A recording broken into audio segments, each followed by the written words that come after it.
All right, welcome back. Simply Vegan is the name of, I don't know if it's the blog, the cookbook. Colleen, let's welcome Colleen now with us. Good morning. Joyful Vegan. Hi, Tina. It's Joyful Vegan. Joyful Vegan. Now, did you start it off as a blog?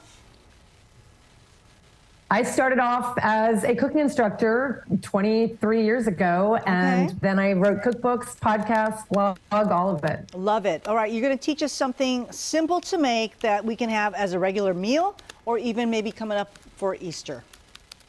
Yes. We're going to make polenta, and I urge everyone to never buy the polenta in the tube that you see in the grocery store. Please do not do that. This is so much easier, so much less expensive, less packaging, well, no packaging, and it's so versatile. And we're gonna do polenta in 3 ways, and I'm gonna show you this in just a couple of minutes. Okay. So the main thing is that you're using, you have rapidly boiling water. You can see that okay there. Mm-hmm.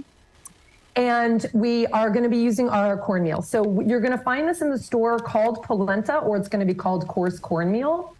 And we're going to make a creamy polenta, and then that polenta becomes polenta squares or cakes. And then we're also going to make polenta fries. The hardest part of being on standby here was not eating these polenta fries. Right. Oh my gosh, they look so good. Okay. It was so hard. This is self-control at its finest. Okay, so you've got rapidly boiling water. So just be careful when you're putting this in because it's going to pop. You know, just don't put your face right over the pot. Okay. So the trick is to just whisk while you're putting the polenta in because it clumps up if you don't. Okay. And very quickly, this is going to start to get creamy. So you do want to stand by the stove a lot. It's okay. Listen to a podcast. Watch Good Day Sacramento. There you go. There you go. Just keep stirring it. Now the flavorings we're going to add, and this is what's so lovely about polenta, is you can add any kind of fresh herb. You can add fresh basil, you can add fresh dill. I mean, you can add anything you want, sun-dried tomatoes, olives. You can make this any flavor you want. But the basic ingredients that we're going to be using, obviously we want some salt. Polenta is very plain if you don't add salt. Yeah. So we're going to be adding some salt. You could even add truffle salt. You could add flavored salt.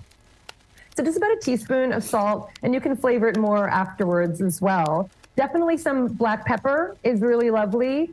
And you're going to keep stirring this. I don't know if you can see it. It's starting to thicken up already. Yeah, I can see that. It's such a fast meal, and it's incredible. This is the perfect example of what's called cucina povera in Italy and in really countries all around the world, the food of the people. It means poor kitchen, right? Aww. It's the food of the people. So this was a very quintessential Northern Italian dish, and it still is, especially in the winter time. And it's basic, it's nutritious, it's healthy, it's plant-based, all of it. So really good stuff.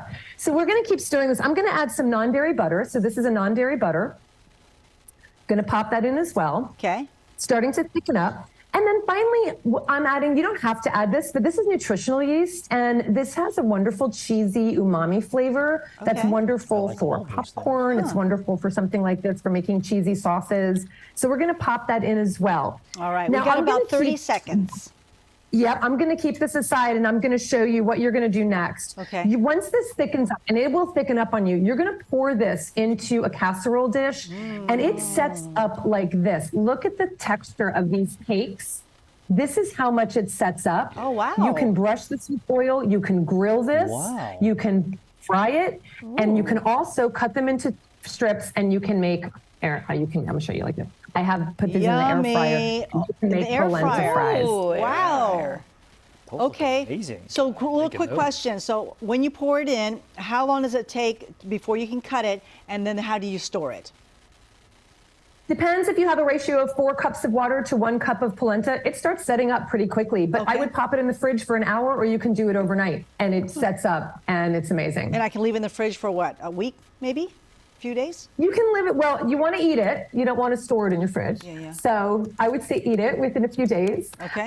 And you can, like I said, you can even use cookie cutters and make shapes, like a heart shape for Valentine's Day. You can make shapes for any holiday. Well, and thank it's you so versatile, much. delicious, and wonderful. There's her website right now, Colleen Patrick-Goudreau.com, Joyful Vegan, for more recipes and information.